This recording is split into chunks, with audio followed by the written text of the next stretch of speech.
Assalamualaikum dan selamat sejahtera. Nama saya adalah Sabri bin Imbuk, ID pelajar 890310206723001 dan juga merupakan pelajar kursus pengenalan kepada komunikasi ABC 1103. Pada hari ini saya akan membentangkan isi kandungan penting bagi jawaban soalan 2 hingga soalan 4 dalam soalan SMS saja. Soalan 2 merujuk kepada bagaimanakah perbedaan budaya boleh mewujudkan cabaran dan peluang dalam komunikasi. Budaya merupakan kitaran cara hidup sebuah masyarakat yang dipenuhi nilai kepercayaan, adat resam, bahasa, seni, sistem sosial dan juga institusi yang diwariskan dari generasi ke generasi. Menurut Samsul Amri Baharudin 2007, budaya ialah satu sistem makna yang dikongsi bersama oleh anggota masyarakat dan menjadi asas kepada pembentukan identitas perpaduan. Perbedaan budaya ini dapat kita lihat dengan jelas melalui 3 aspek, antaranya bahasa, nilai kepercayaan dan juga gaya komunikasi. Dari segi bahasa, kepelbagaian masyarakat Mazmum di Malaysia mewujudkan pelbagai bahasa dan ia sekaligus menimbulkan cabaran dan peluang dalam komunikasi yang berkesan. Antara cabaran yang timbul ialah kepelbagaian penggunaan bahasa ini menimbulkan halangan komunikasi dan juga salah paham, terutama dalam konteks pekerjaan dan juga pendidikan. Individu akan mula salah paham jika tidak memahami mesej yang disampaikan. Mesej tersebut bukanlah membawa maksud yang tidak baik. Hal ini juga tidak dijelaskan jika tidak dijelaskan akan menimbulkan ketidaksepakatan dalam masyarakat Mazmum. Namun kepelbagaian bahasa juga ini membawa kepada peluang dalam komunikasi, antaranya ya kebolehan kita untuk mempelajari bahasa baru.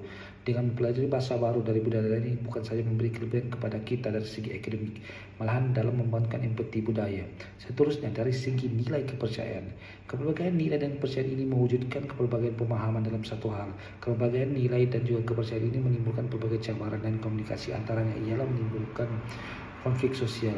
Cabaran ini timbul akibat daripada perbedaan kepercayaan, namun hal ini dapat dikurangkan apabila masyarakat memilih untuk menghormati nilai dan amalan antara kaum.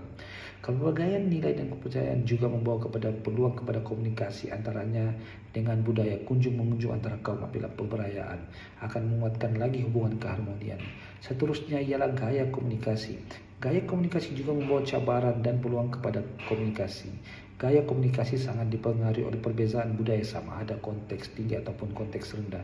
Budaya berkonteks tinggi lebih mengutamakan penggunaan gaya komunikasi yang tidak formal dan menekankan kesopanan seperti yang digunakan oleh masyarakat Melayu. Manakala budaya konteks rendah yang selalu dinormalisasikan oleh mereka yang mendapat pendidikan barat akan lebih cenderung menggunakan komunikasi yang lebih formal dan juga lebih jelas. Justru perbezaan gaya komunikasi ini sering menimbulkan ketidaksepahaman. Namun ia juga akan membawa peluang kepada masyarakat akan lebih mudah menggunakan gaya komunikasi dan juga penggunaan bahasa agar mengelakkan sebarang konflik.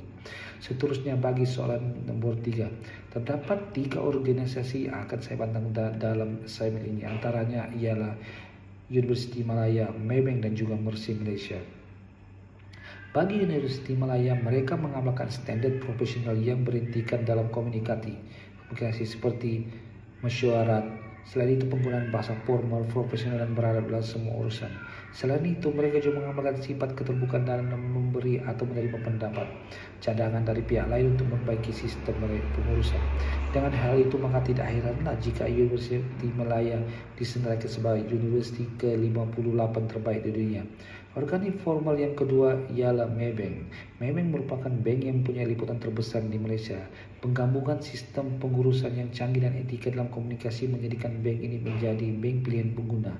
Selain mementingkan kepuasan pelanggan, pihak Maybank juga mengambil tindakan terhadap kesejahteraan pekerja. Maka tidak heranlah jika Maybank diserahkan sebagai bank nomor 1 di Malaysia. Organisasi terakhir ialah Mercy Malaysia. Mercy Malaysia merupakan satu badan NGO yang bertindak memberi bantuan terutama dalam krisis, konflik dan juga bencana. Mercy Malaysia sering memberi bantuan bukan saja dalam negara malahan antarabangsa, sebagai contoh di Banting, Malaysia dan juga di Sudan. Mercy Malaysia yang sering memberi bantuan perubatan, sokongan psikologi, pemulihan dalam community sering menekankan komunikasi dan profesional terutamanya kepada penerima dan juga penerima bantuan. Mercy Malaysia sering menekan aspek integriti dan ketulusan dalam setiap urusan mereka, maka tidak heran jika Mercy Malaysia masih bertahan hingga sekarang. Seterusnya, soalan nomor 4. Media massa didefinisikan sebagai media yang menjadi perantara yang mampu menyampaikan maklumat dalam meluas kepada khalayak umum.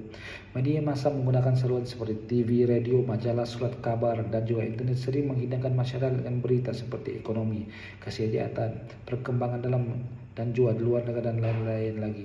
Namun media massa membawa juga kesan positif dan negatif. Kesan positif yang boleh dibawa oleh media massa antara yang memupuk nilai murni perpaduan antara kaum. Sebagai contoh, drama yang sering disiarkan di TV merupakan nilai-nilai murni yang boleh jadikan contoh. Selain itu, rancangan TV seperti Dekolonialisasi yang akan menambah ilmu pengetahuan. Media massa juga membawa kesan negatif antaranya sebagai medium untuk menyebarkan maklumat dan berita palsu. Penyebaran berita palsu akan sekaligus menimbulkan kegusaran ketegangan sosial antara kaum sekaligus menimbulkan perpecahan antara masyarakat. Sebagai kesimpulannya, komunikasi merupakan asas utama yang membentuk keharmonian, perpaduan, kesejahteraan negara. Perbedaan budaya mewujudkan pelbagai peluang dan cabaran dalam komunikasi. Selain itu, organisasi formal sering mengamalkan komunikasi yang formal dalam komunikasi mereka, serta media massa membawa kesan positif dan negatif terhadap komunikasi dalam kalangan masyarakat. Justru kita seharusnya bijak menggunakan media massa agar dapat menggerakkan keharmonian, kesejahteraan dalam masyarakat dan negara. Sekian, terima kasih.